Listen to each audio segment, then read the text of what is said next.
Hello and welcome back to my channel. আর আমি তোমাদের বন্ধু গৌতম মাঝি। আশা করি তোমরা সবাই খুব ভালো আছো এবং সুস্থ আছো। একটি বিষয় যেটা খুবই গুরুত্বপূর্ণ, যেটা নিয়ে বেশ অনেকদিন ধরেই শিক্ষক মহলে একটা চাপা উত্তেজনা দেখা যাচ্ছিল, পার্টিকুলারলি ইংরাজি অধ্যাপকদের মধ্যে। কারণ যারা এখন কলকাতা বিশ্ববিদ্যালয়ে সেমিস্টার টুতে পড়াশোনা করছে, অর্থাৎ নতুন সিসিএফের আন্ডারে, তারা জানে যে সেখানে একটি অপশন, এসিসি পেপারে একটি অপশন প্রোভাইড করা হয়েছে এবং সেটি হচ্ছে ডিজিটাল এম্পাওয়ারমেন্ট। এবং এটা অপশনাল প্রায় সব সাবজেক্টের ক্ষেত্রে এক্সেপ্ট ইংলিশ, সংস্কৃত এবং যতটা আমার মনে আছে উর্দু। এই তিনটে সাবজেক্টের ক্ষেত্রে ডিজিটাল এম্পাওয়ারমেন্ট কম্পালসারি করা হয়েছিল।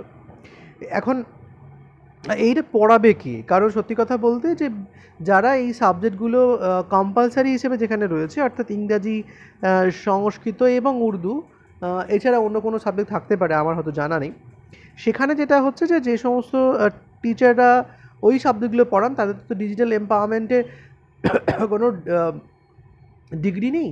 এবং তারপর তাদের পক্ষে কতটা সেইভাবে পড়ানো সম্ভব সেটা নিয়ে কিন্তু একটা শিক্ষক শিক্ষিকারা একটা সন্দেহ প্রকাশ করেছিলেন। অনেক কলেজে আবার এটা হয়েছিল, যে সমস্ত কলেজে কম্পিউটার সায়েন্স রয়েছে সেখানে কম্পিউটারের টিচাররা আবার এটা পড়ানোর দায়িত্ব দেওয়া হয়েছিল। কিন্তু অধিকাংশ কলেজে তো কম্পিউটারের সেকশন নেই। মূলত গ্রাম বাংলা কলেজগুলোতে, সেখানে অনেক কলেজেই কিন্তু কম্পিউটার সেকশন নেই, মানে খুব ভালো কলেজ ছাড়া। তো সেই সমস্ত কলেজগুলোর টিচাররা সত্যি সমস্যায় পড়েছে। সেই ব্যাপারে একটি নোটিফিকেশন প্রকাশিত হয়েছে, যেখানে দেখা যাচ্ছে যে ডিজিটাল এম্পাওয়ারমেন্ট, এই যে এখানে একদম স্পষ্ট করে বলে দেওয়া হয়েছে যে vice chancellor has an order dated 22/5/2024 approve that academic writing shall offered as the paper replacing digital empowerment. So academic writing পড়ানো হবে ডিজিটাল এম্পাওয়ারমেন্টের ক্ষেত্রে। এটা কিন্তু ইংলিশের ক্ষেত্রে পার্টিকুলারলি বলা হয়েছে, অর্থাৎ বাকি দুটো সাবজেক্টের ক্ষেত্রে কিন্তু এরকম কোনো নোটিফিকেশন আমি দেখতে পাইনি। যদি আমি দেখতে পাই অবশ্যই সে ব্যাপারে বলো, অর্থাৎ এটা ইংলিশের ক্ষেত্রে করা হয়েছে। এটা ইংলিশের ক্ষেত্রে বলা হচ্ছে অনার্স এবং অনার্স উইথ রিসার্চ, এদের জন্য।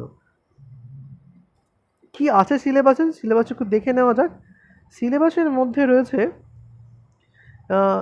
the student of English honors shall study academic writing as English ACC paper in semester 2।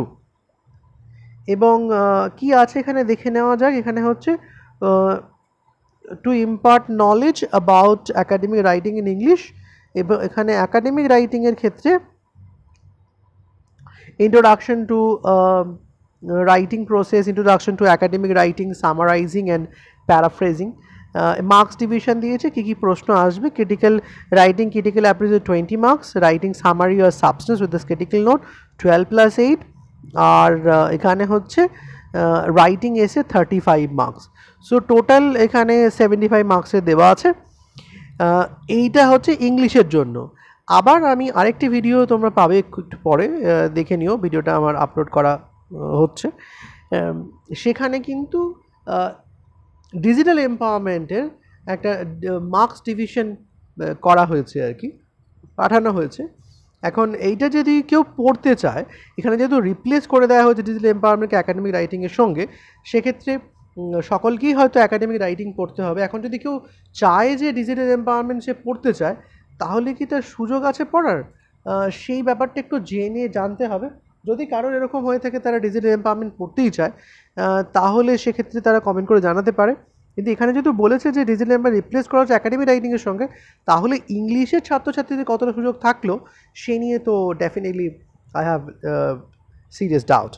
So that's all for today, and I'm going to meet you with new video very soon. Till then, tara, bye bye.